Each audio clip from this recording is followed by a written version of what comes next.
हम सीना पर गोली खाने के लिए तैयार हैं। हर एक मुसलमान का बच्चा सीना पर गोली खाने के लिए तैयार है, लेकिन अपनी ज़मीन को इधर से उधर होने के लिए हम लोग नहीं देंगे। और ये संविधान, बाबा साहब भीमराव अंबेडकर ने जो संविधान दिया था, ये संविधान से देश चलेगा, ना कि मनुस्मृति से देश चलेगा। जो बाबा साहब ने संविधान दिया था इस देश को, उसी संविधान के अनुसार ये देश चलेगा। ये हमारी ज़मीन की बात नहीं है, बल्कि बाबा अंबेडकर साहब ने जो आर्टिकल लिखा है और कानून लिखा है, उसके बरखिलाफ वक्फ बायूज़र है।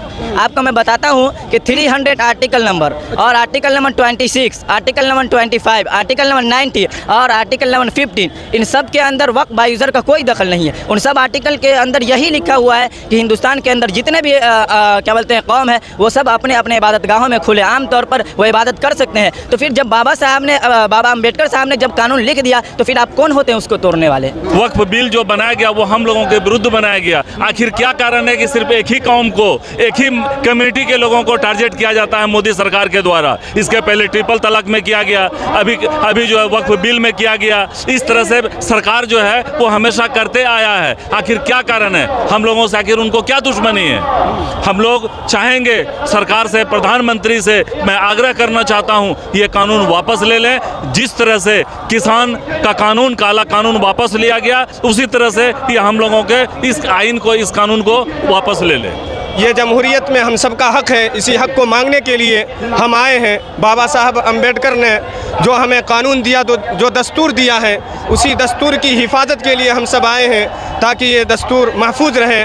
और जिस तरीके से जमहूरी तौर पर बाबा साहब ने इस हिंदुस्तान को बनाया था, इसी तरीके से ये आगे चलकर बाकी रहे और महफूज रहे। हम मज़ालिम को अगर देखा जाए तो ये वक्फ बिल 2025 का तमाम से बरतर है, जिसकी हसासियत ने तमाम अहले फ़हम व दानिश के ज़बान रोज़ को बेख़बर सुकून कर दिया है।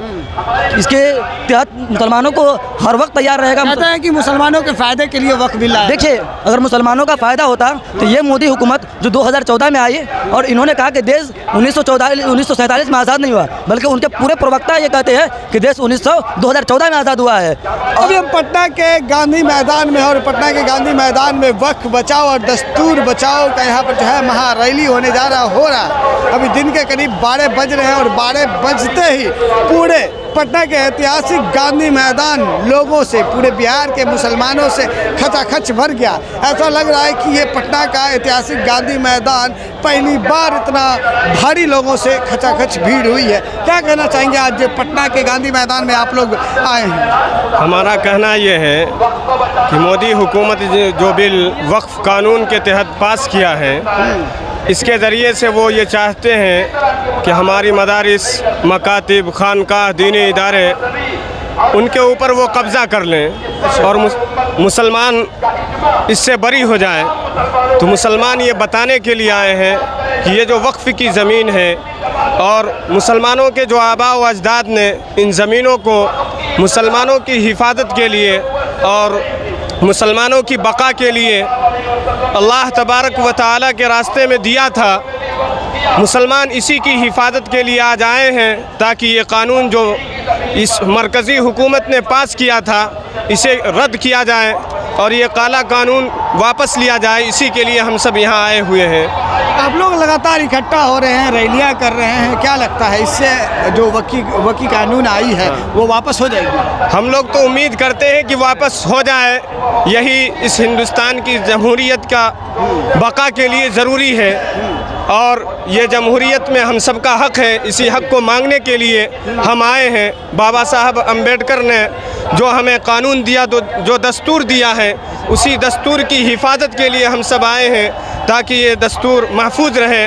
और जिस तरीके से जमहूरी तौर पर बाबा साहब ने इस हिंदुस्तान को बनाया था, इसी तरीके से ये आगे चलकर बाकी रहे और महफूज रहे। क्या कहना चाहेंगे? आज पटना के ऐतिहासिक गांधी मैदान मुसलमानों से पूरा खचाखच भरा हुआ है। लोग, पटना का गांधी मैदान तो भर ही गया, बाहर में भी लोग जाम लगा हुआ है। कहते हैं कि पूरा पटना जाम हो गया है। ये इतिहास में ऐसा पहली बार है कि पटना गांधी मैदान आज फुल हुआ है। पटना पूरा लबालब भरा हुआ है। हम कह देना चाहते हैं इस मोदी सरकार से, ये डबल इंजन की जो सरकार है, उसको कान खोल कर आप सुन लीजिए। हमारे बाप दादाओं की जो ज़मीन है, वो हम बिल्कुल कतई बर्दाश्त नहीं करेंगे कि सरकार अपने हाथ में ले ले। ये हमारे बाप दादाओं ने वक्फ के नाम पर वक्फ किया था ये ज़मीन को। हम सीना पर गोली खाने के लिए तैयार हैं। हर एक मुसलमान का बच्चा सीना पर गोली खाने के लिए तैयार है, लेकिन अपनी ज़मीन को इधर से उधर होने के लिए हम लोग नहीं देंगे। और ये संविधान बाबा साहब भीमराव अम्बेडकर ने जो संविधान दिया था, ये संविधान से देश चलेगा, ना कि मनुस्मृति से देश चलेगा। जो बाबा साहब ने संविधान दिया था इस देश को, उसी संविधान के अनुसार ये देश चलेगा। क्या लगता है मोदी सरकार से मुसलमान खुश नहीं है? खुश? हाँ, क्या बोल रहे हो? जी देखिए, हाँ हाँ बोलो। मोदी सरकार से क्या मुसलमान खुश नहीं है? मोदी सरकार से मुसलमान खुश नहीं है, इसलिए कि उसकी हुकूमत जब से आई है वो आए दिन मुसलमानों पर एक न एक तंज कस रहे हैं। हर सूरत तैयार कर चुके हैं। मुसलमानों को परेशान करने का उसको जहाँ तक हरबा तलाश कर किए हैं, वो हर हरबे को तलाश कर चुके हैं। 1947 के बाद से मुसलमानों पर जितने मजालिम किए गए उनकी कोई हद नहीं है। लेकिन उन तमाम मजालिम को अगर देखा जाए तो ये वक्फ बिल 2025 का तमाम से बरतर है, जिसकी हसासियत ने तमाम अहले फ़हम व दानिश के ज़बान रोज़ को बेख़बर सुकून कर दिया है। इसके तहत मुसलमानों को हर वक्त तैयार रहेगा। कहते हैं कि मुसलमानों के फ़ायदे के लिए वक्फ बिल लाया। देखिए, अगर मुसलमानों का फ़ायदा होता तो ये मोदी हुकूमत जो 2014 में आई और इन्होंने कहा कि देश 1947 में आज़ाद नहीं हुआ, बल्कि उनके पूरे प्रवक्ता ये कहते हैं कि देश 2014 में आज़ाद हुआ है। और देखिए, जब बाबरी मस्जिद हमारी थी, हमारे तमाम तर सबूत दलाइल के बावजूद बाबरी मस्जिद हमारे कदमों से छीन ली गई। हम चीखते रह गए, चिल्लाते रह गए, हुकूमत ने हमारी फरियाद नहीं सुनी, बल्कि हुकूमत तक ने हमारे साथ दगा किया। और यही अब ये जो मोदी हुकूमत है, ये 2014 के बाद जो कह रहा है कि देश आज़ाद हुआ है, और अगर वक्फ बिल पास हो जाएगा तो इसका जो कहते हैं कि हम अपना कलेक्टर के हवाले देंगे, जिला कलेक्टर इसको संभालेंगे। जब बाबरी मस्जिद टूटी तो हमारे तमाम तर सबूत थे, तब नहीं दिए, और जब वो जिला कलेक्टर बनेगा तो खुद मोदी सरकार का होगा, और मोदी सरकार खुद आरएसएस को मानने वाली है। तो समझिए, ये वक्त तरमीमी बिल जो है ना, मुसलमानों से बेघर लड़ाई किए बगैर साफ तौर से मुसलमानों की ज़मीन को हड़पना चाहती है। अच्छा जी, क्या कहना चाहेंगे आगामी चुनाव पर क्या प्रभाव पड़ेगा? ये जो सरकार नए कानून लगातार ला रहे हैं। डबल इंजन की सरकार को हम कह देना चाहते हैं कि आगामी चुनाव में आपको जो है यहाँ से गुजरात उखाड़ कर फेंक देंगे बिहार। वक्फ बिल जो बनाया गया वो हम लोगों के विरुद्ध बनाया गया। आखिर क्या कारण है कि सिर्फ एक ही कौम को, एक ही कम्युनिटी के लोगों को टारगेट किया जाता है मोदी सरकार के द्वारा? इसके पहले ट्रिपल तलाक में किया गया, अभी जो है वक्फ बिल में किया गया। इस तरह से सरकार जो है वो हमेशा करते आया है। आखिर क्या कारण है? हम लोगों से आखिर उनको क्या दुश्मनी है? हम लोग चाहेंगे सरकार से, प्रधानमंत्री से मैं आग्रह करना चाहता हूं, ये कानून वापस ले लें। जिस तरह से किसान का कानून, काला कानून वापस लिया गया, उसी तरह से ये हम लोगों के इस आइन को, इस कानून को वापस ले लें। आज के इस रैली से यही संदेश देना चाहते हैं। बिल्कुल, इस रैली से ये संदेश देना चाहते हैं कि मैं दोबारा बिहार सरकार से भी कहना चाहूँगा कि वो लागू नहीं होने दें। नीतीश सरकार से भी कहना चाहूँगा कि वो इस कानून, काला कानून को वापस नहीं होने दें, वापस ले लें और कानून लागू नहीं होने दें। और भारत सरकार, मोदी जी, प्रधानमंत्री जी से भी मैं आग्रह करना चाहता हूँ कि इस कानून को वापस ले लें। चलिए, क्या मांग है आप लोगों का, बताइए। हम लोग का मांग यही है कि ये जो कानून नाफिज किया गया है, इस कानून को वापस लिया जाए, क्योंकि अब तक जितने भी कानून नाफिज किए सब मुसलमानों पर ही, उस तमाम तर कानून के जरिए मुसलमानों पर भी हमले, जितने भी कानून लाया गया सब मुसलमानों को, सब मुसलमानों के खिलाफ है। सब मुसलमानों, उस कानून के जरिए मुसलमानों ही को तशद्दुद का निशाना बनाया गया है। इसलिए इस वक्त हम लोग पूरी तौर पर तैयार है। मुल्क के हर कोने कोने, हर गोशे तक हम लोग को सफ़र करना पड़े, चाहे पैदल या किसी भी चीज़ से, हम सफ़र करने के लिए तैयार है। और इस कानून को वापस सरकार को लेना पड़ेगा। अच्छा जी, क्या कहना चाह रहे हैं? देखिए सर, मैं आपसे एक सवाल करता हूं कि घर अगर आपका हो और हुकूमत हम करें, आपको बर्दाश्त है? बिल्कुल नहीं। जब आपको ये बर्दाश्त नहीं है तो फिर उम्मत मुस्लिमों को ये बर्दाश्त कैसे हो सकता है कि वक्त उनके बाप दादाओं के जायदाद है और उसके अंदर गैर मुस्लिम उसके अंदर हुकूमत करे?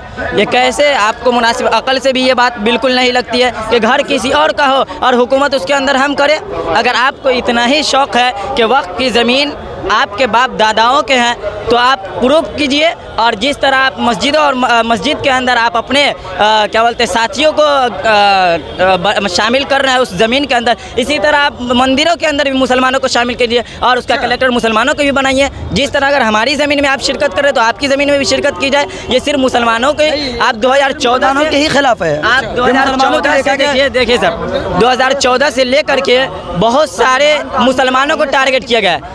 3AA आया, NRC आया, 3 तलाक आया, ये सब सिर्फ मुसलमानों का, क्या ये देश में सिर्फ मुसलमान ही रहते हैं और दूसरा कोई नहीं रहता है? सिर्फ मुसलमानों को ही टारगेट क्यों किया जाता है? और मैं एक बात ये कहना चाहता हूँ कि आप इस बात पे गौर कीजिए कि ये हमारी ज़मीन की बात नहीं है, बल्कि बाबा अंबेडकर साहब ने जो आर्टिकल लिखा है और कानून लिखा है उसके बरखिलाफ वक्फ बायूज़र है। आपको मैं बताता हूँ कि 300 आर्टिकल नंबर और article number 26, article number 25, article number 90 और आर्टिकल नंबर 15, इन सब के अंदर वक्फ बायूज़र का कोई दखल नहीं है। उन सब आर्टिकल के अंदर यही लिखा हुआ है कि हिंदुस्तान के अंदर जितने भी क्या बोलते हैं कौम है वो सब अपने अपने इबादत गाहों में खुले आम तौर पर वो इबादत कर सकते हैं। तो फिर जब बाबा अंबेडकर साहब ने जब कानून लिख दिया तो फिर आप कौन होते हैं उसको तोड़ने वाले? क्या आपके हक में ये बात सही है कि आप मुसलमानों को सिर्फ टारगेट करें? हुकूमत आरएसएस का तलवा चाटने वाली हुकूमत, ये संविधान को, ये मोदी हुकूमत आरएसएस के तलवा चाटने वाली हुकूमत, ये संविधान की ध्वजा उड़ानी चाहती है। हर वक्त वो हमेशा से संविधान की ध्वजा को टारगेट किया जाता है। लगता है सरकार संविधान को नहीं मानती है? बिल्कुल नहीं मानती है। मैं आपको जुड़ा दिया हूँ, सब बताया हूँ। आर्टिकल नंबर 326, 25, 19 और 15 ये सब के बरखिलाफ ये वक्फ बायूज़र बनाया गया है। आर्टिकल में लिखा गया है के बरखिलाफ बनाया गया। इसका मतलब ये है कि वो हुकूमत हिंद नहीं मानती है, नहीं मानती है हिंदुस्तान के संविधान को तोड़ना चाहते हैं। ये बात सिर्फ मुसलमानों की ज़मीन की नहीं है, बल्कि ये जो संविधान इतने दिन पहले लिखे गए उन सबको आज रद्दो बदल किया जा रहा है। और मोदी की तानाशाही बिल्कुल नहीं चलेगी और हिंदुस्तान के अंदर वक्फ बिल वापस लिया जाएगा। काला कानून नहीं चलेगा, नहीं चलेगा, बिल्कुल नहीं। आप कुछ कह रहे हैं? और मैं एक बात ये भी कह देना चाहता हूँ सर, संविधान में जो बतला रहा है कि ये कानून पास हो गया, ये राज्यसभा में पास हो गया, लोकसभा में पास हो गया, तो वर्षी पर 1991